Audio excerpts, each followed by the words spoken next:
ठीक है। पिछले क्लास में जो है इससे पहले तक की सारी चीजें हमने बता दिया था, यानी इस टाइप की सारी क्वेश्चन हो गया था। आज सेमी सर्कल से देखना है, सेमी सर्कल की क्लास देखेंगे आज। देखिएगा सेमी सर्कल होता क्या है पहले समझने की कोशिश कीजिएगा, फिर आगे देखेंगे हम। देखिए सेमी सर्कल क्या होता है,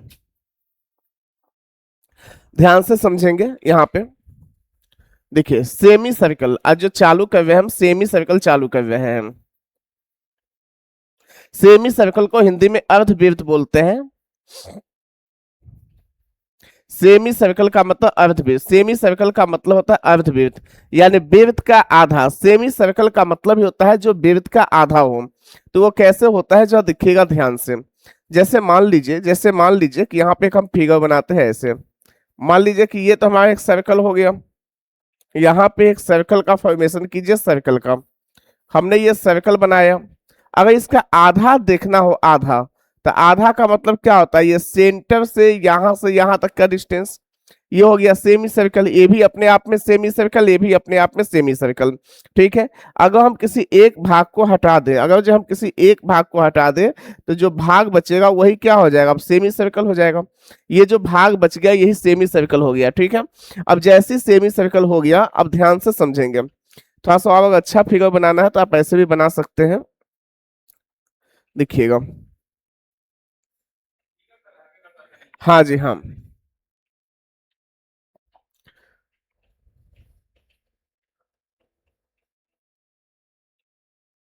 चलिए मान लीजिए हमने एक सेमी सर्कल बनाया। यहाँ पे आपको पता है कि यहाँ पे क्या होता है, यहाँ पे एक रेडियस सेंटर होता है। यहाँ पे क्या होगा, तो यहाँ पे एक सेंटर होगा, हमने सेंटर भी बना दिया। सेंटर होगा तो ए भी क्या है, रेडियस, ए भी क्या है, रेडियस। ठीक है। आपको हमने बताया है, हमने क्या बताया हो ध्यान देना, कि अगर सर्कल के केस में अगर रेडियस 7 हो तो जो डायमीटर होता है वो 14 होता है ना, होता है। अगर इसका सरकमफ्रेंस निकाले तो कितना होता है, 44 होता है। और इसका अगर एरिया निकालने की बात करें तो क्या हो जाएगा, 154 होगा। यही बात है ना, यानी 7, 14, 44, 154। जो हमने बोला था कि अगर आप इसको याद रखते हैं तो पूरे सर्कल में आपको क्वेश्चन बनाना नहीं पड़ेगा, आप क्वेश्चन को डायरेक्ट भी सॉल्व कर सकते हैं। यानी बिना बनाए हुए भी हम क्वेश्चन, सर्कल के लगभग क्वेश्चन को सॉल्व करने का तरीका भी सिखाए हैं। अब देखिए जरा ध्यान से, ये किसका है, सर्कल का। ये जो केस है वो किसका है, सर्कल का। लेकिन हमको केस किसका देखना है, सेमी सर्कल का। हमें तो देखना है सेमी सर्कल का। तो सेमी सर्कल के केस में क्या होगा, मान लो कि अगर जो हम सेमी सर्कल के केस में अगर इस रेडियस को 7 ही माने, अगर इस सेमी सर्कल के केस में रेडियस को 7 ही माने, क्योंकि उसमें भी पाई तो आएगा ही आएगा, पाई आएगा, इसका तो 22/7 हो गया। और 22/7 जैसे ही आएगा तो 7 का मल्टीपल ही तो जाएगा वहां पे कोई ना कोई वैल्यू। तो हम 7 को बेस वैल्यू बना के क्वेश्चन लिखते हैं। अगर यहाँ पे 7 हो गया तो आपको पता है डायमीटर इस केस में भी कितना होगा, 14 ही होगा। डायमीटर तो 7 + 7 14 ही होगा, बदलेगा नहीं। अगर देखो इसका एरिया जो है, टोटल एरिया कितना है, 154।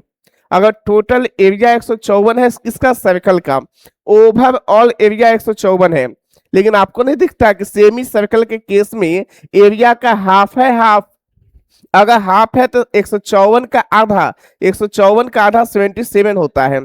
154 का जो आधा होगा वो 77 होगा। तो यहाँ का जो वैल्यू हो गया वो 77 हो गया। चलिए अब बात एक ही आती है किसका, सरकमफ्रेंस का, कि सरकमफ्रेंस कितना होगा, कि व्हाट इज द सरकमफ्रेंस। अब मुझे एक बात बताओ, सरकमफ्रेंस ये क्या है, 44। सरकमफ्रेंस तो 44 है ना, तो इसका मतलब ये देखिए, ये टोटल भाग का वैल्यू 44 था ना, तो इसके आधा भाग का वैल्यू कितना हो जाएगा, 22। आधा भाग का वैल्यू 22, ये भी 7 है और ये भी 7 है। सरकमफ्रेंस का मतलब ही होता है कि समझिए कि बाहरी जितना आपका भाग है सबको जोड़ देना, यानी जो भी बाउंड्री है उसको जोड़ देना। तो 22 प्लस में 14, 22 4 कितना होता है, 26, 26 10 कितना होता है, 36। यानी ये सरकमफ्रेंस आपको 36 मिलेगा। बस इस चीज को याद रखना है कि अगर सेमी सर्कल में अगर रेडियस हम 7 लेके बनाते हैं तो वहां पे जो डायमीटर होगा वो 14 होगा, सर्कमफ्रेंस जो होगा वो 36 होगा, और जो एरिया होगा वो 77 होगा। बस इस बात को अगर आप याद रखते हैं तो सेमी सर्कल के भी कैसे भी क्वेश्चन को आप 2-3 सेकंड में कर सकते हैं, कैसे भी क्वेश्चन को बिना फॉर्मूला ड्राइव किए हुए। हालांकि जो फॉर्मूला की बात है तो हम फॉर्मूला भी लिख देते हैं आपको। एक चीज और समझिएगा पहले, अगर मान लो कि अगर ये 7 का k गुना है तो क्योंकि आपको पता है ए भी किस में होता है, सेंटीमीटर में, ये जो वैल्यू आता है ये वैल्यू किस में आता है, सेंटीमीटर में, क्योंकि रेडियस हमेशा सेंटीमीटर में आएगा तो के ही रहेगा। डायमीटर भी किस में आता है, सेंटीमीटर में, तो ये भी के गुना ही जाएगा। अगर यह देखिए सर्कमफ्रेंस भी किस में आता है, सेंटीमीटर में भी, तो ये भी क्या आ जाएगा, के गुना ही जाएगा। लेकिन एरिया किस में होता है, सेंटीमीटर स्क्वायर में, इसका मतलब ये के स्क्वायर गुना हो जाएगा। ठीक है, ये हमने बताया है। जैसे मान लो कि अगर हम एक बात कहें कि अगर किसी क्वेश्चन में आपको जो है रेडियस 14 दे दे, अब आपको कहता है कि बताइए डायमीटर कितना होगा, सर्कमफ्रेंस कितना होगा और एरिया कितना होगा, ये अगर क्वेश्चन में पूछ दे तब क्या बताओगे। देखिए सीधे, अब इसको मत देखो, सीधे समझो कि अगर डायमीटर 14 सॉरी रेडियस अगर 14 होता है तो डायमीटर कितना 28 बन जाएगा ना। सर्कमफ्रेंस 7 अगर रेडियस हो तो सर्कमफ्रेंस कितना होता है, जस्ट बताया 36 होता है, ये 36 होता है ना, ये तो 36 है, और रेडियस का दोगुना है तो 36 का दोगुना कितना हो जाएगा, 36 का दोगुना 72, 36 का दोगुना 72 हो जाएगा। यानी देखिए ना, अगर ये 7 का दोगुना अगर आप 14 लिखते हो तो यहाँ भी 36 का दोगुना करेंगे ना, और 2 गुना करेंगे तो 72 मिलेगा। लेकिन एरिया की बात होगा तो एरिया 2 का स्क्वायर 4 गुना बढ़ जाएगा, एरिया 4 गुना हो जाएगा। इसका मतलब यहाँ पे एरिया कितना है, 77 पहले से, और इसका कितना गुना, 4 गुना, तो 7 चौक 28, 7 चौक 28, 2 30, 308 सेंटीमीटर स्क्वायर आंसर है। ठीक है, यानी एरिया विल बी के स्क्वायर टाइम्स, जो एरिया होगा वो के स्क्वायर टाइम्स होगा, सर्कमफ्रेंस नहीं। अब देखिए फार्मूला अगर लिखने की बात हो तो हम लिख दे रहे हैं। आपको पता है कि जो एरिया होता है, एरिया कितना होता है, पाई आर स्क्वायर बाई 2, यानी पूरे एरिया का आधा। अगर इसका अगर देखिए सर्कमफ्रेंस की बात करेंगे तो सर्कमफ्रेंस क्या होता है, देखिए पूरा का सर्कमफ्रेंस कितना है, 2 पाई आर, 2 पाई आर का आधा कितना, पाई आर, तो यहाँ पाई आर लिख दो, प्लस फिर से देखो ये रेडियस प्लस रेडियस क्या हो जाएगा, प्लस में 2r, ये होता है सर्कमफ्रेंस सेमी सर्कल का। यानी इसका मतलब सर्कमफ्रेंस का area pi are square by 2, तो यहाँ पे सर्कल का area pi are square by 2, तो सर्कमफ्रेंस पाई आर प्लस में 2r होगा, पाई इंटू आर प्लस में 2r होता है, ये ध्यान रखना है। बोलिए, पाई आर प्लस में 2r होगा, बिल्कुल।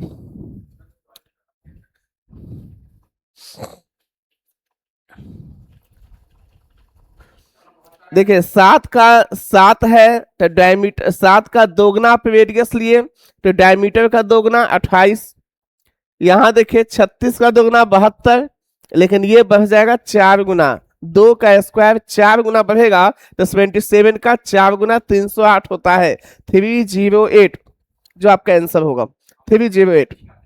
क्या, हाँ, लेकिन अब आपको डायरेक्ट ही सॉल्व करना है, फॉर्मूले पे नहीं जाना है क्योंकि समय लग जाएगी, नहीं तो फिर आपकी कैसा भी क्वेश्चन को डायरेक्ट हैंडल करने की आदत बनानी है।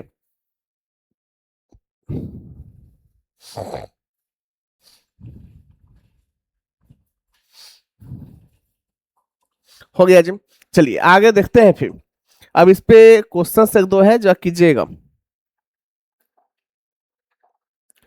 चलिए ये वाला क्वेश्चन से आपके सामने, बताइए क्या होगा इसका आंसर, आंसर क्या मिलेगा यही आपको बताना है।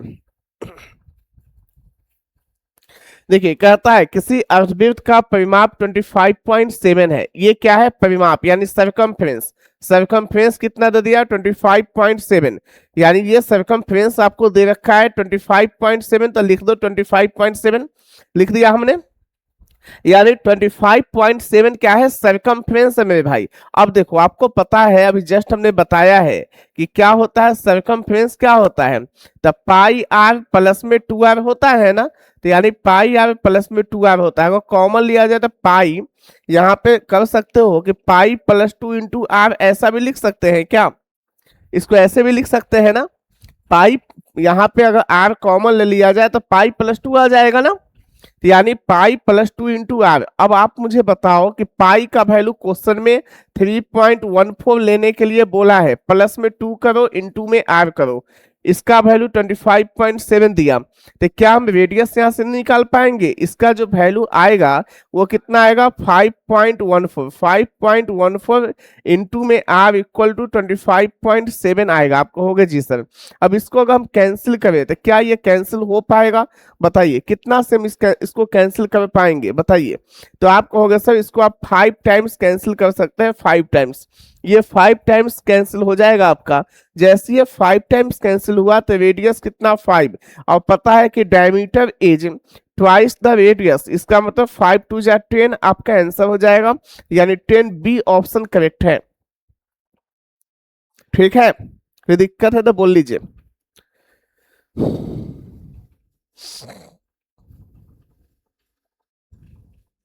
क्वेश्चन बेहद ही आसान है। देखिए 6 सेंटीमीटर त्रिज्या वाले एक अर्धवृत्त में बन सकने वाले सबसे बड़े त्रिभुज का क्षेत्रफल कितना होगा। तो आपको पता है मेरे भाई कि अगर यहाँ पे एक ये सेमी सर्कल है, क्या है, तो ये वाला एक सेमी सर्कल है, बोलता है कि 6 सेंटीमीटर त्रिज्या वाले, त्रिज्या कितना दे दिया आपको, तो आप कहेगा सर यहाँ पे जो रेडियस है वो 6 सेंटीमीटर है, तो रेडियस विल बी 6 सेंटीमीटर। ठीक है, बन सकने वाले सबसे बड़े त्रिभुज का क्षेत्रफल कितना होगा, इसमें बनने वाला सबसे बड़ा जो है वो किसका, तो यहाँ पे जो है इसमें बन सकने वाले सबसे बड़े ट्रायंगल का एरिया कितना होगा। यानी इसका मतलब हुआ कि देखो ये क्या है, तो ये क्या है सेंटर, सेंटर से यहां तक का डिस्टेंस क्या कहलाएगा बताइए, तो उसी वो भी तो रेडियस कहलाएगा। तो ये रेडियस का भी काम करेगा, हाइट का भी काम करेगा, रेडियस और हाइट दोनों का काम कर रहा है। तो रेडियस अगर 6 है तो ए भी 6 हो जाएगा ना, ए भी तो 6 हो जाएगा। जब ए भी 6 हो जाएगा तो आपको पता है ये क्या हो गया बेस, अब बेस टोटल कितना दिख गया आपको 6 प्लस 6 12, ये क्या दिख गया, तो हाइट, हाइट कितना दिख गया तो 6। तो आपसे क्या पूछता है, तो बन सकने वाले सबसे बड़े त्रिभुज का क्षेत्रफल कितना होगा, तो इसमें आपको क्या पूछता है सबसे बड़े यानी ट्रायंगल का एरिया है। तो बताइए ट्रायंगल का एरिया का जनरल फॉर्मूला क्या होता है, तो आप कहेगा 1/2 into base into height, base कितना 6 प्लस 6 12 गुना में हाइट कितना 6, 2 का कितना गुना 6 गुना 6, 6 जा कितना होता है 36, 36 सेंटीमीटर स्क्वायर आपका आंसर होगा। ए ऑप्शन करेक्ट है, A option will be correct, A option correct होगा। बोलिए इसमें किसी को कोई दिक्कत है तो।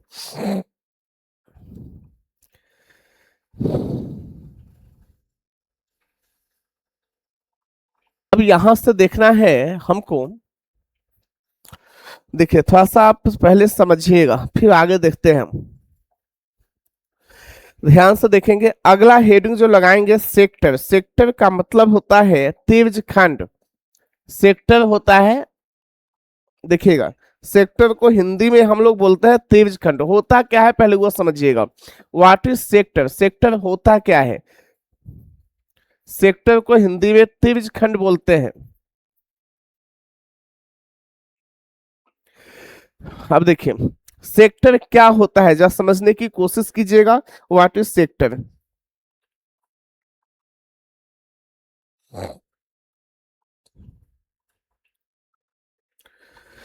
हो गया जी, देखिए सेक्टर को समझिएगा क्या होता है, सेक्टर समझेंगे। सेक्टर समझने से पहले कुछ बेसिक पॉइंट भी है उसको भी हम बता देते हैं। आपको पता होगा कि अगर मान लो कि ये सर्कल है, अगर ये मान लो कि सर्कल है, तो सर्कल है तो उसमें एक क्या होगा सेंटर होगा, यहाँ पे क्या होगा तो एक सेंटर होगा, इसी का नाम हम लोग क्या देते हैं सेंटर। ठीक है, यहां से बाउंड्री तक के बीच के डिस्टेंस का नाम हम लोग क्या देते हैं रेडियस, इसी का नाम देते हैं हम लोग रेडियस। ठीक है, अगर ये टोटल को मिला दिया जाए तो इसी का नाम हम लोग क्या देते हैं डायमीटर, इसी का नाम देते हैं डायमीटर। ठीक है, यानी डायमीटर का मतलब होता है व्यास, यहाँ पे व्यास होता है व्यास, ठीक है। यानी डायमीटर का मतलब व्यास होता है, रेडियस का मतलब त्रिज्या होता है, जो ये सब आप जानते ही हैं। और सेंटर का मतलब केंद्र होता है, नहीं। अब देखिए उसके बाद जो होता है, अगर मान लीजिए कि ये आपका क्या है, तो एक सर्कल है, यहाँ पे क्या है, सेंटर है। अगर यहाँ से यहाँ तक को हम लेंथ ड्रॉ करें, तो इसी को हम क्या बोलते हैं बताइए। तो इसी का नाम हम बताए थे पिछले क्लास में भी, किसी का नाम हम बोलते हैं कॉर्ड। कॉर्ड को हिंदी में जीवा कहते हैं, जीवा, यानी ये कॉर्ड है। और diameter will be longest chord, यानी डायमीटर जो होता है सबसे लॉन्गेस्ट कॉर्ड होता है। यानी एक सर्कल में मैक्सिमम कॉर्ड को ड्रॉ किया जा सकता है। यानी एक जो भी आपका एक सर्कल है, सर्कल में मैक्सिमम कॉर्ड को हम ड्रॉ कर सकते हैं, ठीक है ना। अब देखिए उसके बाद जो आता है, ये आता है ये वाला। जैसे मान लीजिए कि यहां से यहां तक इसको हम मिला दिए, तो इसका नाम देते हैं सेकेंड। इसी का नाम देते हैं हम लोग, क्या नाम देंगे, सेकेंड। सेकेंड का हिंदी में बोलते हैं छेदक रेखा, इसी को बोलते हैं सेकेंड को। अगला होता है इसी में, अगला जो सर्कल होता है इसमें देखिएगा, जैसे मान लेते हैं यहाँ पे कि यहां से यहां तक को हमने मिला दिया, इस पॉइंट से इस पॉइंट तक। ये दोनों पॉइंट में आपको दिखता होगा, एक पॉइंट यहाँ पे गया, एक पॉइंट यहाँ पे गया। इन दोनों के बीच में, इन दोनों के बीच में एक आपको जो है, इसको आप साइड नहीं बोलोगे, ये साइड नहीं है, ये जो है एक कर्व शेप में है, कर्व शेप में। इस कर्व शेप को हम लोग बोलते हैं आर्क। आर्क के नाम से जानते हैं, हिंदी में इसको चाप बोलते हैं। इसका मतलब आर्क, हिंद यानी यहाँ पे इंग्लिश में आर्क बोलते हैं, ठीक है। यानी आर्क बोलते हैं। जैसे इसको लिखने का तरीका कैसे होता है वो भी देखिएगा। अगर यहाँ ए है, यहाँ बी है, तो अगर आर्क को रिप्रेजेंट करना हो तो हम लिखते हैं यहाँ ए बी लिख दो, इसके ऊपर में ऐसा साइन लगा दो, तो इसका मतलब हुआ आर्क ए बी। इसी को पढ़ते हैं आर्क ए बी, हम लोग पढ़ेंगे। ए बी के ऊपर ऐसा साइन लगाइएगा तो उसी को क्या बोलेंगे, आर्क ए बी बोलेंगे, ठीक है। आगे फिर देखो, जैसे मान लेते हैं कि यहाँ पे एक सर्कल है, एक सर्कल हमने ऐसे बनाया। यहाँ पे एक मान लीजिए कि यहाँ पे एक सेंटर है, सेंटर से इससे हमने इसको मिला दिया, ठीक है जी। यहाँ पे जैसे मिलाया तो यहाँ पे कोई ना कोई एंगल बनेगा, यहाँ पे कोई ना कोई एंगल बनेगा। ये जो एंगल बना है ना मेरे भाई, इसी एंगल को हम बोलते हैं सेंट्रल एंगल, इसी को बोलते हैं सेंट्रल एंगल। इसी का नाम जो देंगे हम, क्या देंगे, सेंट्रल एंगल नाम देंगे। इसी को हिंदी में क्या बोलते हैं, केंद्रीय कोण। सेंट्रल एंगल को बोलते हैं केंद्रीय कोण, ठीक है। इसी का नाम देते हैं सेंट्रल एंगल। क्लियर। अब देखो, अगर मान लेते हैं, ध्यान से समझिएगा, ये सेंट्रल एंगल हो गया। अब हमेशा याद रखिएगा, central angle is totally depends on length of arc. यानी ये हुआ लेंथ ऑफ आर्क, यहां से यहां तक का जो हुआ, ये क्या हो गया, तो लेंथ ऑफ आर्क हो गया आपका। यानी यहां से यहां तक का ये क्या हुआ, तो लेंथ ऑफ आर्क हो गया। हाँ जी। अब देखिए, यानी हमने क्या बोला, central angle is totally depends on length of arc. यानी सेंट्रल एंगल जैसे जैसे आप बढ़ाइएगा, लेंथ ऑफ आर्क बढ़ेगा। सेंट्रल एंगल जैसे जैसे कमाइएगा, लेंथ ऑफ आर्क कमेगा। यानी central angle is totally depends on length of arc. Central angle जो होता है वो टोटली डिपेंड्स करता है लेंथ ऑफ आर्क पे। यानी जैसे जैसे सेंट्रल एंगल बढ़ेगा, वैसे वैसे लेंथ ऑफ आर्क भी क्या हो जाएगा, बढ़ेगा। जैसे से सेंट्रल एंगल को कम कीजिएगा, ये लेंथ और इधर खिसकते जाएगा, यानी यहाँ पे लेंथ ऑफ आर्क कमेगा। इसलिए कहा गया है कि central angle is directly proportional to length of arc. यानी सेंट्रल एंगल जो होता है वो डायरेक्टली प्रोपोर्शनल होता है लेंथ ऑफ आर्क के, ठीक है। यानी central angle is totally depends on length of arc, यानी such that central angle is directly proportional to length of arc, ठीक है। यानी सेंट्रल एंगल जो होता है वो डायरेक्टली प्रोपोर्शनल भी होता है लेंथ ऑफ आर्क के, ठीक है। अब देखिए, ये बात जैसे ही आपको समझ में आता है, फिर आगे देखिए, अब आते हैं हम सेक्टर। सेक्टर क्या होता है उसके बारे में भी बात करते हैं। इसको पहले जल्दी से लिखिएगा, फिर सेक्टर हम देख रहे हैं। क्या बोले, हाँ, त्रिज्या होता है रेडियस का मतलब, रेडियस को हिंदी में त्रिज्या बोलते हैं।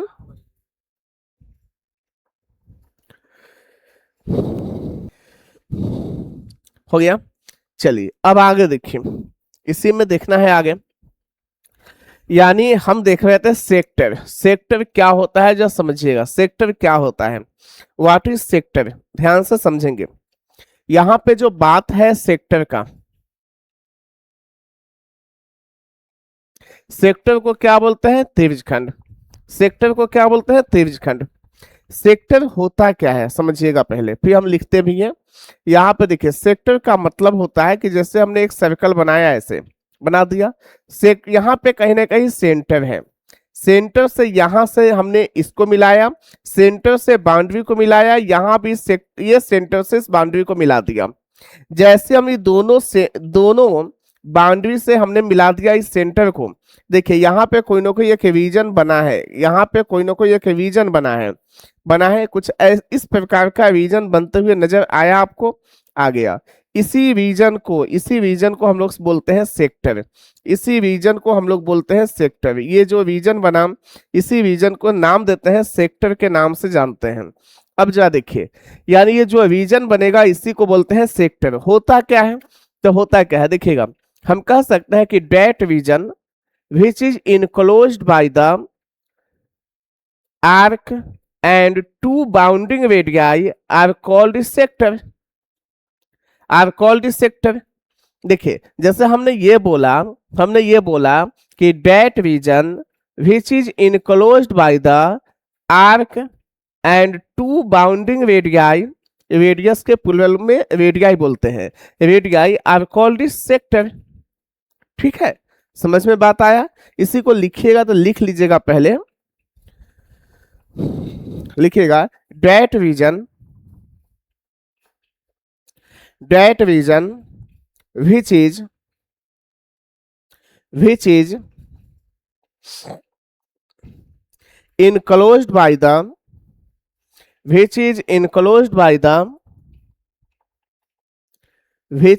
enclosed by the arc arc and two bounding radii, two bounding bounding, two bounding, हाँ जी bounding radii radii are called its sector,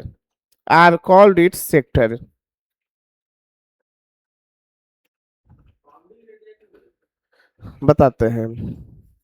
देखिए ध्यान से देखना, हमने ये बोला कि that region which is enclosed by the arc, यहां से यहां तक का आर्क हो गया, ये तो आर्क हो गया, यानी टू बाउंड, यहां देखिए arc and two bounding radii, यहाँ पे दो गो बाउंडिंग रेडियाई से ये क्या है, इनक्लोज्ड है यानी घिरा हुआ है, तो उसी को क्या बोलेंगे, सेक्टर। यानी दो गो रेडियस एक आर्क के बीच का जो रीजन होगा उसी को हम क्या बोलेंगे, सेक्टर। हमने ये भी बताया आपको कि arc is totally depends on central angle,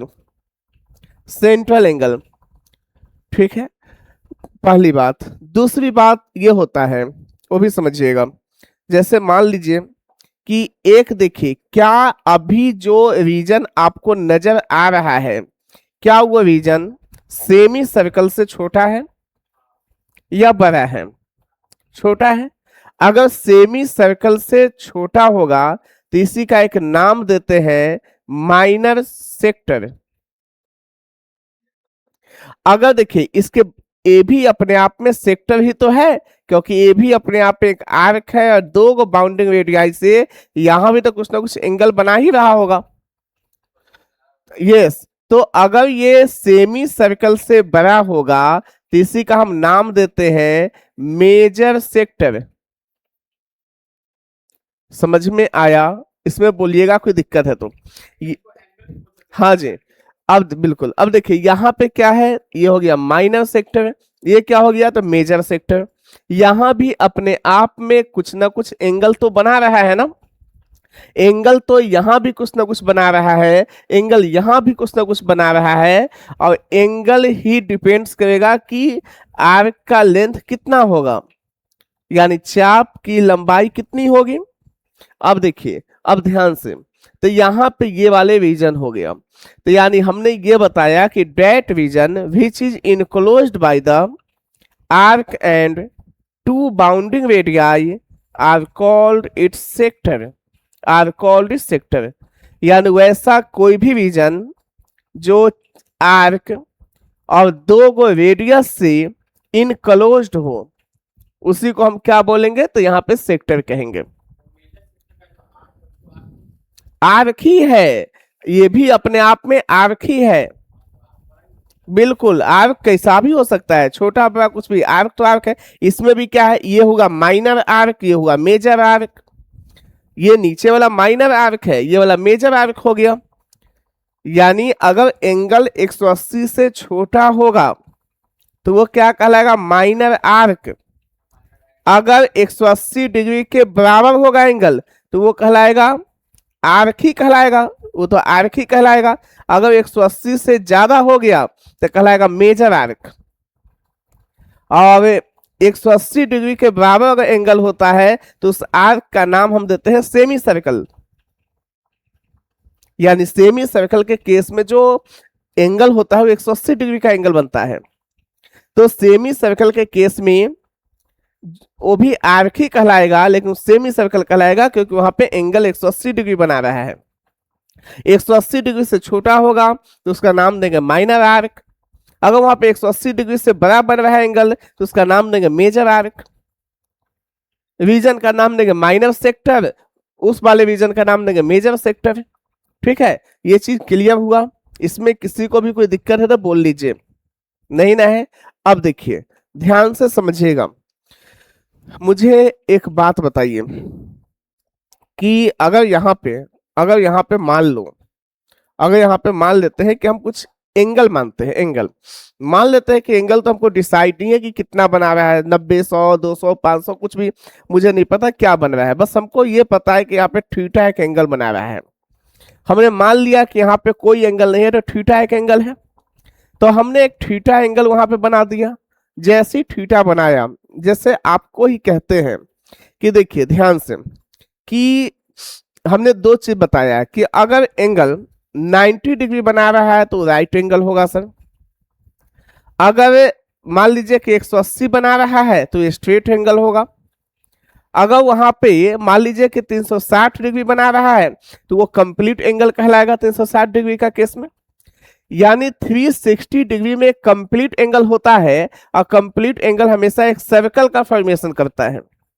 जैसे आपको ये भी चीज पता होगा, जैसे मान लीजिए कि यहाँ पे, मान लीजिए कि यहाँ पे एक पॉइंट है, इस पॉइंट से हमने इस पॉइंट को ऐसे मिला दिया तो हम कहेंगे ना कि भाई अब ये जो है ना कंप्लीट एंगल बना दिया, कंप्लीट एंगल। ठीक है, ये जो है कंप्लीट एंगल यहाँ पे बनाया है, ये यहाँ पे जो है क्या बना दिया, कंप्लीट एंगल। ठीक है, ऐसा बोल सकते हैं कि it is the complete angle. यहां से चला यहाँ पे आके पहुंच गया तो ये क्या बना दिया, complete angle. Complete angle always makes the 360 degree. तो आप कह सकते हो कि 360 डिग्री का एंगल बनाया। हम कहें एक बात कि यहाँ पे जो है ये वाला जो रीजन है ना सर, ये 90 डिग्री बना रहा है, 90 डिग्री सपोज मान लीजिए, ये यहाँ पे 90 डिग्री का एंगल बना रहा है। तो टोटल भाग का कितना भाग ये रीजन होगा, तो कहोगे 90/360 कर दो सर, 90/360।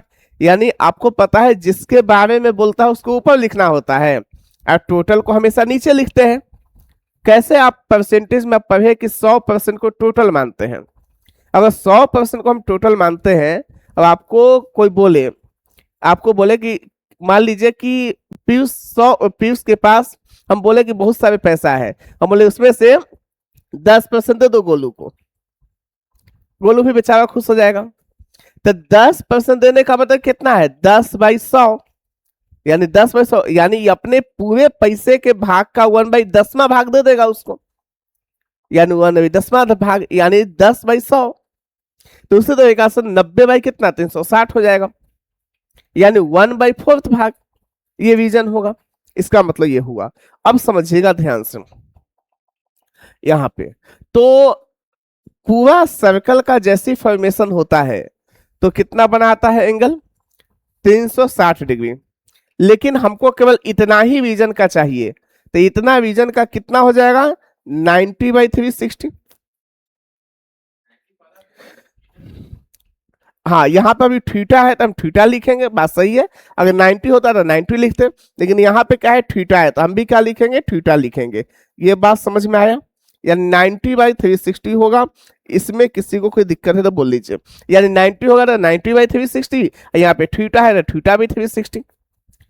उसके बाद बोलता है कि एरिया बताइए। हम एंगल की बात नहीं कर रहे हैं, हम तो उस रीजन की बात कर रहे हैं। तो रीजन की बात कर रहे हैं तो टोटल रीजन कितना होता है πr²। यानी सर्कल का टोटल जो रीजन होगा वो πr² होगा। तब πr² का θ/360 ही ना इस रीजन का एरिया होगा। यानी πr² का θ/360 ही ना इस रीजन का एरिया होगा। तो इसी का नाम देते हैं हम एरिया ऑफ सेक्टर। यानी इसका नाम हो गया एरिया ऑफ सेक्टर। यानी ये जो नाम पड़ा इसी का नाम दिए area of sector is equal to θ/360 into πr²। यानी θ/360 इंटू πr²। बोलिए इसमें किसी को भी कोई दिक्कत है तो पूछ सकते हैं आप। बोलिए है किसी को? नहीं ना है? अगर मान लीजिए इसी में हमने तो एरिया बताया, अगर आपसे पूछ देगा कि सर यहां से यहां तक के लेंथ की लंबाई बताइए, लेंथ की लंबाई बताइए, इसका लेंथ ऑफ आर्क बताइए, तो लेंथ ऑफ आर्क कितना होगा वो भी देख लीजिए। यहां पे जो लेंथ ऑफ आर्क होता है वो कितना होगा, तो आपको पता है कि देखिए आपको पता है कि पूरा सरकमफ्रेंस कितना होता है सर्कल का 2πr। बिल्कुल सही 2πr। और ये जो लेंथ ऑफ आर्क है वो किस पे डिपेंड होता है, सेंट्रल एंगल पे, सेंट्रल एंगल यानी थीटा पे। यानी यहां भी क्या करेंगे θ/360 इंटू 2πr। यानी टोटल का θ/360 भाग, यानी टोटल आर्क का θ/360 भाग हो जाएगा। ये लेंथ ऑफ आर्क आपका बिल्कुल एंगल पे डिपेंड करता है। यानी length of arc is totally depends on central angle. ठीक है, इसमें बोलिए किसी को भी कोई दिक्कत है तो बोल सकते हो आप, नहीं है ना? चलिए और थोड़ा सा और बताने की कोशिश करते हैं। अगर जब मान लो थोड़ा सा और हम आगे लिखते हैं, समझिएगा ध्यान से। अगर मान लेते हैं कि अगर इस एरिया ऑफ सेक्टर को एक अलग अंदाज में लिखने की कोशिश करें, कुछ इस हिसाब से देखिएगा। यहां पे अगर हम ऐसे लिखे मेरे भाई ध्यान दो, अगर हम इसको ऐसे लिख दें 1/2, ठीक है। फिर से हम लिखे इसको ऐसे θ/360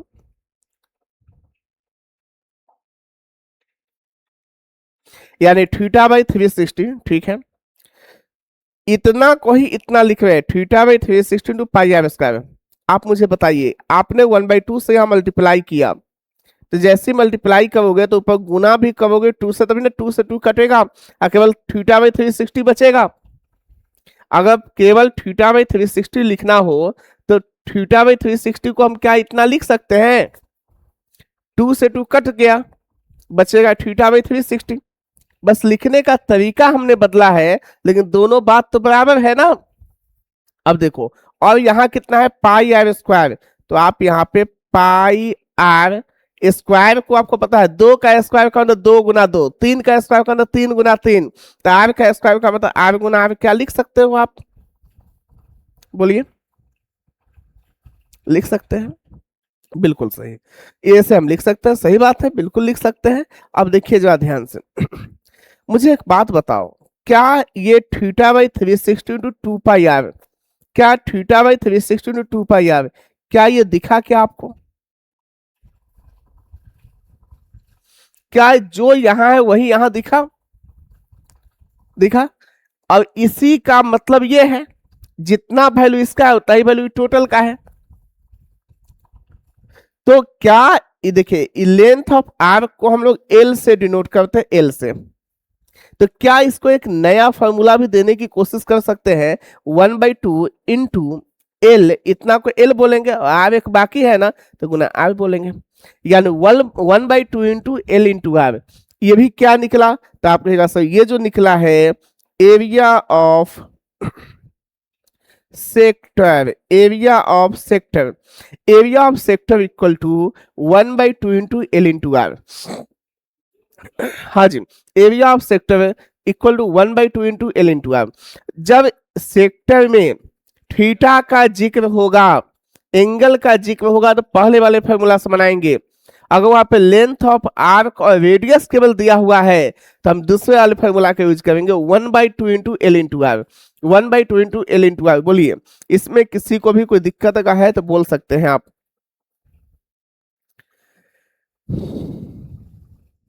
नहीं नहीं, इसी में आपसे एक चीज और पूछ सकता है, ये पूछेगा और कि perimeter of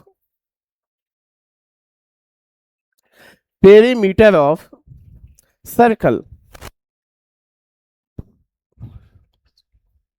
perimeter of circle क्या होगा, तो आपको पता है कि पेरीमीटर का मतलब ही होता है या सर्कमफ्रेंस का मतलब ही होता है कि बाउंड्री पे जितना लेंथ है सबको जोड़ देना, यानी उस बाउंड्री पे जितना लेंथ है उसको जोड़ देना। तो एगो यहाँ पे लेंथ है, एगो लेंथ यहाँ पे है, तो रेडियस प्लस रेडियस 2r, ये क्या है लेंथ ऑफ आर्क, तो l प्लस में 2r, l प्लस में 2r क्या हो जाएगा l और प्लस में 2r, ये क्या निकलेगा मेरे भाई, ये निकलेगा पेरीमीटर ऑफ सर्कल।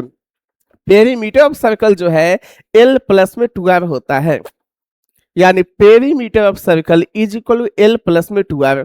बोलिए, इसमें किसी को भी कोई दिक्कत है तो आप पूछ सकते हो, इसमें किसी को भी कोई भी अगर संकोच हो तो, है किसी को?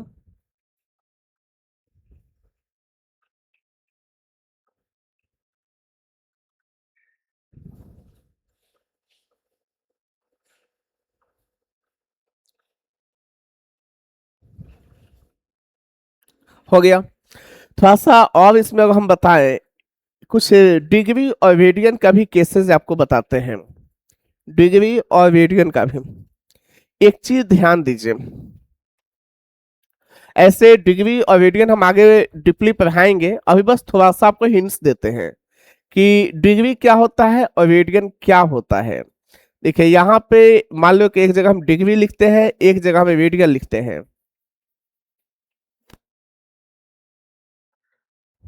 ठीक है। देखिए होता क्या है जरा समझिएगा, डिग्री और रेडियन क्या होता है।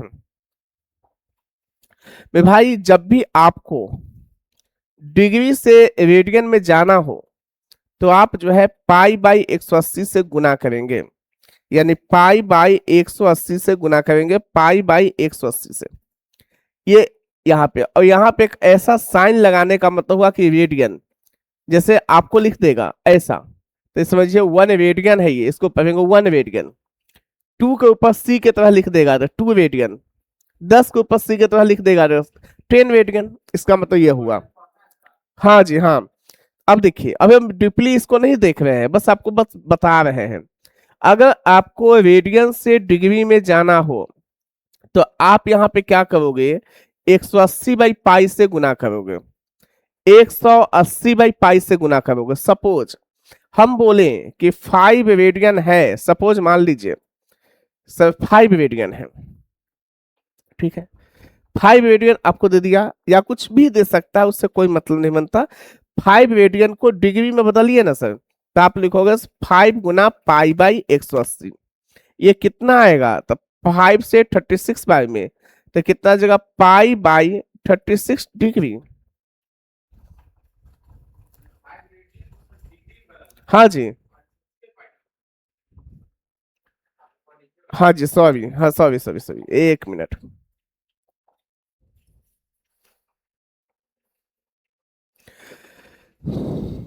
देखिए फिर से बता रहे हैं, आपको डिग्री में अगर बदलना है, जैसे मान लो कि 5 यहाँ पे है, 5 अगर यहाँ पे रेडियन है, 5 रेडियन, अगर इसको डिग्री में बदलना है तो 180/पाई से गुना करते हैं, 180 बाई पाई से गुना करते हैं ना, तो ये कितना हो जाएगा 5 गुना में 180 बाई पाई, ये हो जाएगा आपका। ठीक है, अगर मान लेते हैं कि कुछ भी दे दे, ये हो गया। अब किस में निकल गया, ये डिग्री में निकला, डिग्री में 5 गुना 180 बाई पाई। ठीक है ना, रेडियन से डिग्री में बदलने के लिए 180 बाई पाई से गुना, और डिग्री से रेडियन में बदलने के लिए पाई बाई 180 से गुना। बस इतना बात आपको याद रखना है। चलिए अब आगे देखते हैं, इसी में आगे देखिएगा, ये बात समझ में आ गया। जैसे मान लो कि हम ऐसे थोड़ा लिखें, ध्यान से समझिएगा। यहाँ पे जैसे मान लो कि यहाँ पे लेंथ ऑफ आर्क हमको निकालना है। अगर डिग्री रेडियन में करके अगर क्वेश्चंस देता है तो आप कैसे बनाओगे, तो देखते हैं उसके लिए लेंथ ऑफ आर्क हम कैसे निकालेंगे, जरा देखिएगा।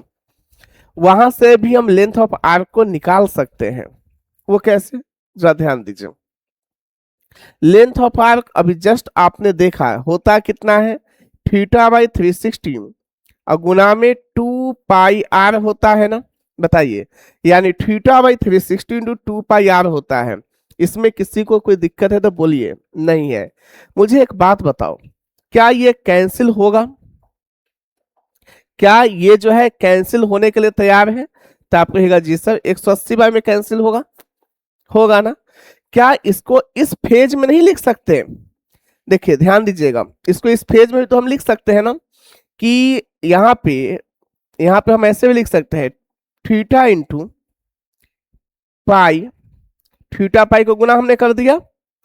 ठीक है, यहाँ पे रेडियस भी लिख देते हैं, नीचे में 180 लिखते हैं, लिख सकते हैं। पाई बाई 180 से इसमें गुना हो रहा है, पाई बाई 180 से गुना हो रहा है।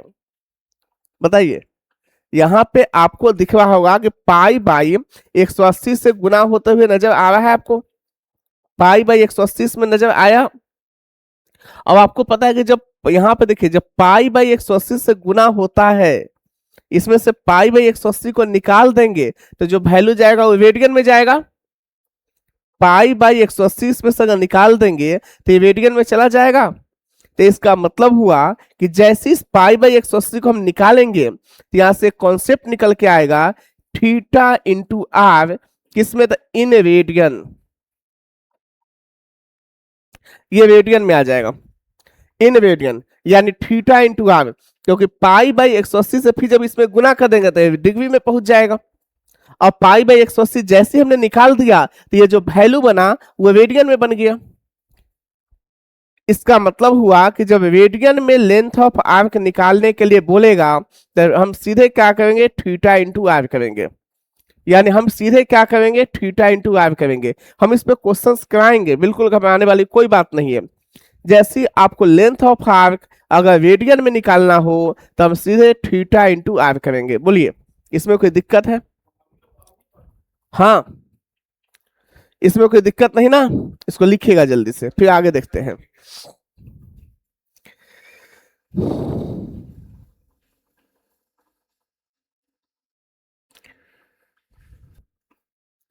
समझिएगा, जैसे होता क्या है, जैसे मान लो कि यहां पे एक सर्कल है, यहां पे क्या है, एक सर्कल है, सर्कल है तो यहां पे क्या होगा, सेंटर भी होगा। सर्कल है तो यहाँ पे सेंटर भी होगा, आप कहोगे जी सर सर्कल है तो मैं भाई ठीक है, यहाँ पे सेंटर होना ही होना है। यहां से ये रेडियस भी हुआ, यहां से ये रेडियस है, इसका भी नाम आप लोग क्या देते हो, रेडियस। ठीक है, ये क्या है तो रेडियस, ये क्या है तो रेडियस, ये क्या है तो लेंथ ऑफ आर्क। इसी का नाम तो हम लोग लेंथ ऑफ आर्क बोलते हैं ना, लेंथ ऑफ आर्क। बोलिए, अगर कुछ केस ऐसा आ जाए कि लेंथ ऑफ आर्क रेडियस के इक्वल हो जाए, कुछ केस ऐसा हो जाए जिसमें ये लेंथ ऑफ आर्क रेडियस के इक्वल हो जाए, तो लेंथ ऑफ आर्क जब रेडियस के इक्वल होगा ना, तो एक चीज याद रखिएगा हमेशा, एक चीज हमेशा याद रखना है कि यहाँ का जो सेंट्रल एंगल बनता है ना, वो रेडियन में 1 रेडियन होता है। और 1 रेडियन का जो वैल्यू होता है ना, वो वैल्यू निकल के आता है 57.3 डिग्री। 57.3 डिग्री निकल के आता है, यानी 1 रेडियन का जो वैल्यू होता है सर। ठीक है, अब आप कहिएगा सर कैसे आप जाने, तो देखो मेरे भाई ये कैसे निकल के आता है वो भी बता देते हैं। आपको पता है कि आपको एक चीज पता होगा कि पाई रेडियन को ही हम लोग बोलते हैं 180 डिग्री। पाई अगर रेडियन में है तो डिग्री में उसका मान 180 होता है। Pi radian equal to 180 degree. ध्यान दीजिएगा, तो हम आपको ये बताएं यहाँ पे देखिए कि अगर रेडियस जो है लेंथ ऑफ आर्क के अगर बराबर होता है तो जो सेंट्रल एंगल बनता है वो 1 रेडियन के बराबर होता है, और 1 रेडियन का मान जो होता है 57.3 डिग्री होता है। वो कैसे होता है वो भी देखिएगा। आपको पता है मेरे भाई कि पाई रेडियन का वैल्यू कितना होता है 180 डिग्री, जो पहले से आप पता है बहुत दिनों से। अगर एक बात बताओ, इसको 1 गुना पाई लिखने में क्या हर्ज है? पाई को 1 गुना पाई पाइये बोलेंगे ना। तो अगर हम यहाँ पे 1 को रहने दे, इस पाई जब गुना में है तो इसको इधर भाग में भेजें, भाग में, तो 180 बाई पाई हो जाएगा ना। क्या इसको ऐसे भी हम सॉल्व कर सकते हैं? पाई का मान 22/7 होता है, तो ये 7 तो ऊपर चल जाएगा ना। चलिए, अब इसी को जब आप सॉल्व कीजिएगा ना तो आपको मिलेगा 57.3 डिग्री, यानी 1 रेडियन इक्वल टू 57.3 डिग्री होता है 1 रेडियन का मान। ठीक है, नीचे लैंग्वेज में एक लाइन लिखिएगा नीचे में, हाँ इस पहले लिख लीजिए, लिखिएगा रेडियस के इक्वल लेंथ, लिखना है कि रेडियस के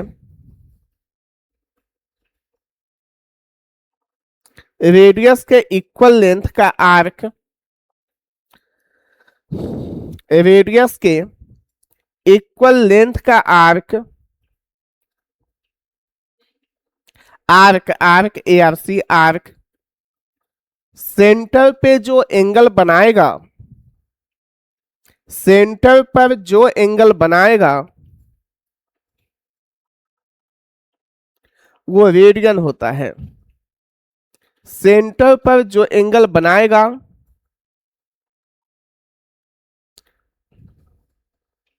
सेंटर पर जो एंगल बनाएगा वो रेडियन होता है।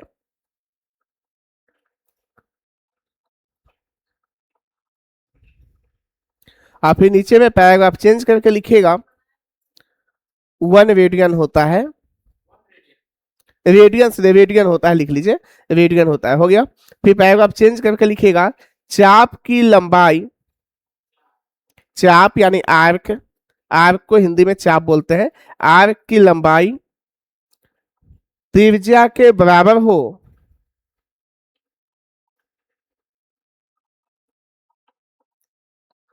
तो सेंट्रल एंगल 1 रेडियन के बराबर होता है। तो सेंट्रल एंगल 1 रेडियन के बराबर होता है, तो वहां का जो सेंट्रल एंगल होगा वो 1 रेडियन के बराबर होगा। क्लियर हो गया ये कॉन्सेप्ट, समझ में आया? 1 रेडियन, 1 के ऊपर सी यहां लिखा 1 रेडियन, इसको 1 रेडियन बोलते हैं, 1 रेडियन, ठीक है, के बराबर होता है। क्लियर? क्या ये बातें समझ में आया? हमने आपको सेक्टर अच्छे से समझाया और हमें लगता है कि सेक्टर की कॉन्सेप्ट आपको समझ में आ गया होगा। क्या बोले? देखिए ना, रेडियस के बराबर यहाँ पे लेंथ ऑफ आर्क है, तो यहाँ जो एंगल बनेगा 1 रेडियन बनेगा, यानी 57.3 डिग्री के बराबर होगा। हाँ, रेडियस के बराबर, हमने दोनों रेडियस के बराबर नहीं बोला है भाई, सीधे रेडियस के बराबर बोला है। क्लियर हो गया? अब देखिए, जैसे अगर सारी चीज सीखे होइएगा तो क्वेश्चन 5-7 सेकंड में सारे क्वेश्चन को बनाया जा सकता है। अब क्वेश्चंस पे आते हैं।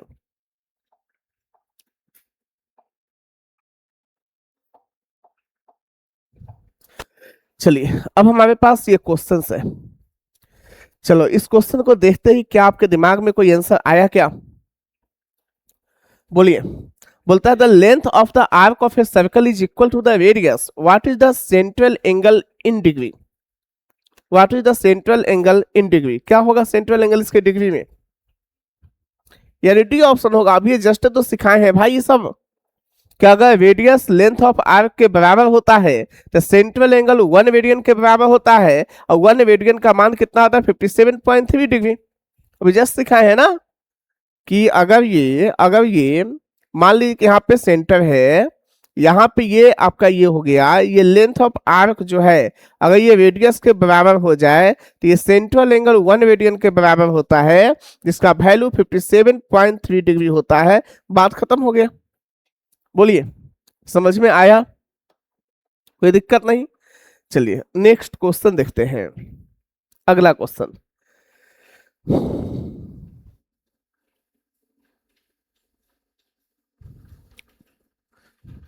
समझ में आ रहा है भाई, कोई दिक्कत नहीं ना है?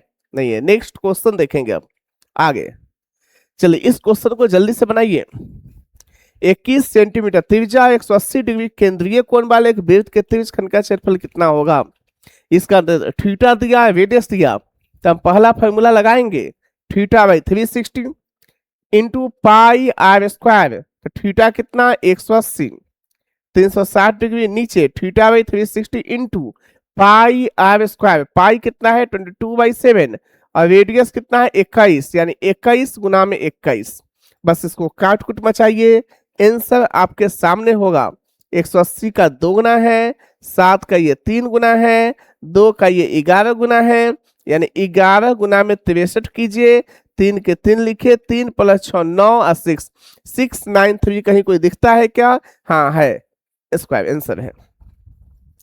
यानी theta by 360 into pi are square. अभी जस्ट याद करवाए हैं ना हम, हाँ एरिया ऑफ सेक्टर का। भैया भैया भगवान आपको कुछ सद्बुद्धि दे। अभी तक सारी कहानी हम बता दिए, अभी आप हमसे पूछते हैं, अभी हमसे आप पूछ रहे हैं कि त्रिभुज खंड को इंग्लिश में सेक्टर बोलते हैं। भैया वो कितना बार लिखे हैं ऊपर, देखिए ऊपर है।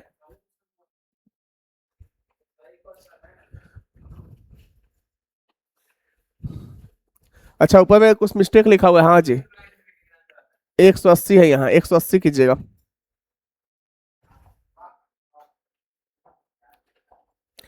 हाँ जी टाइपिंग मिस्टेक है, 180 डिग्री, ठीक है। बनाने तो आ गया ना, बाकी अब जो हो उससे क्या मतलब बनता है, क्वेश्चन बनाने आना चाहिए। हो गया जी।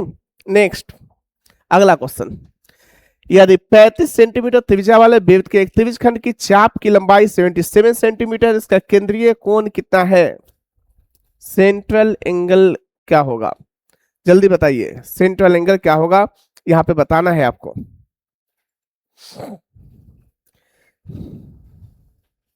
बोलिए जी, कोई बताएगा व्हाट इज सेंट्रल एंगल? यहाँ पे सेंट्रल एंगल कितना हो जाएगा?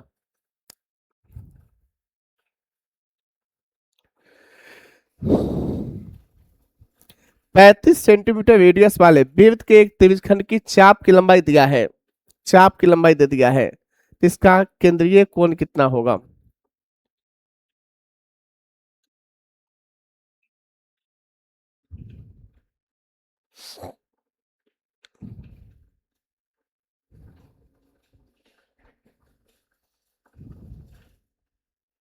बोलिए जल्दी बताइए, बनाइए जल्दी से आप लोग।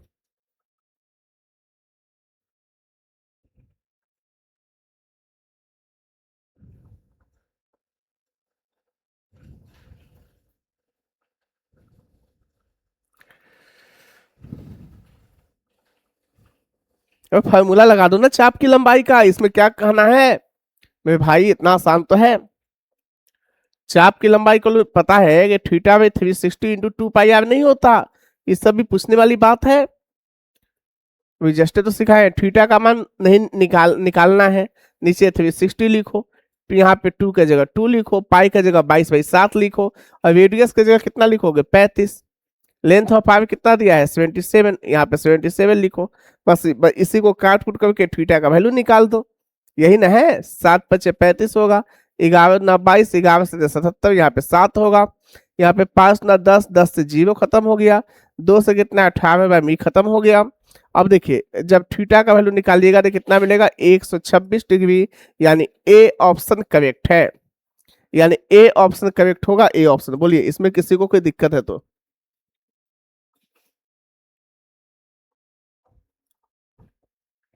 नहीं ना है जी?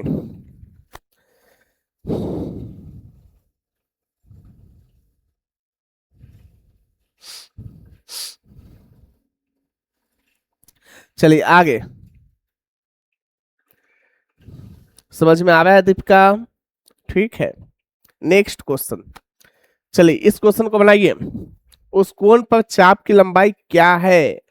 लंबाई वृत्त की परिधि की आधी होती है। सोचो, आसान नहीं दिखता? अभी जस्ट तो बताए हैं।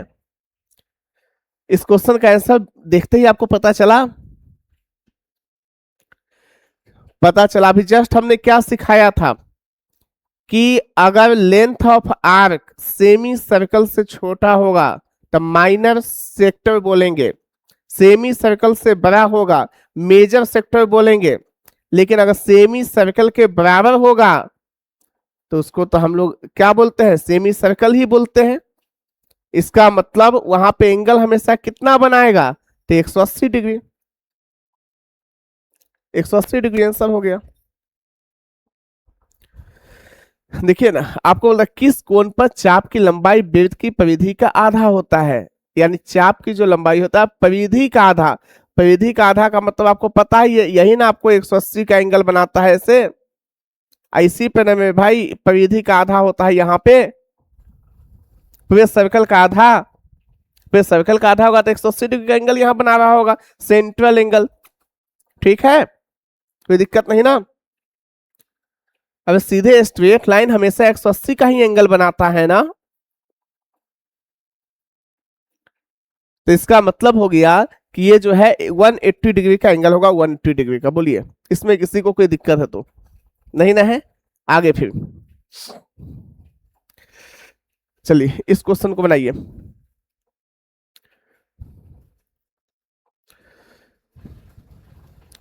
सब कुछ दिया हुआ है। एरिया पूछता है, एरिया 616 है मेरे भाई। थीटा का जगह थीटा लिखो। थीटा दिया है क्या? नहीं दिया है, नहीं दिया है। केंद्रीय कोण 10 डिग्री दे दिया है, और यहाँ पे क्या दिया है? 616 आपको क्या दिया है? तो ये एरिया दे दिया है, एरिया दे दिया है। और फिर से आपको क्या दे दिया है? उसके साथ साथ केंद्रीय कोण भी दे दिया है। बस रेडियस निकाल दो, निकलेगा। बताइए, थीटा के जगह 10 लिख दो। फॉर्मूला नहीं लिख रहे? फॉर्मूला याद है ना? Theta by 360 into pi are square. Pi के जगह कितना लिखेंगे? 22/7। रेडियस का स्क्वायर बोला तो रेडियस का स्क्वायर लिखो। इसी का वैल्यू क्वेश्चन में कितना दिया? 616। इसको सॉल्व नहीं कर लोगे? कीजिए जल्दी से आप लोग भी। देखो जी, इससे ये गया, फिर से अगर कैंसिल करेंगे तो 22 से ये कितना बार में जाएगा? सो देखिए, 22 दूना 44 और 28 बार में। ठीक है, फिर से देखिए, उसके बाद और कोई कैंसिल होगा? नहीं होगा। तो रेडियस का स्क्वायर को हम ऐसे लिख सकते हैं, 28 गुना 7 गुना में 36। देखिए ये 4 गुना 7 है, तो 2 गो 7 के लिए 1 गो 7 बाहर, एक 4 इसमें है, 4 के लिए 2 बाहर और 36 के लिए 6 बाहर। 7 ना 14, 14 गुने 6 कीजिएगा तो 84 मिलेगा, जो कि आपका आंसर है 84।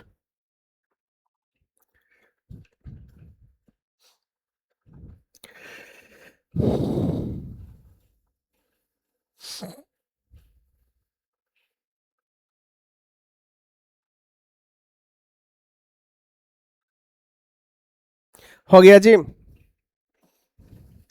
क्लियर हुआ? कोई दिक्कत नहीं ना? अगला क्वेश्चन।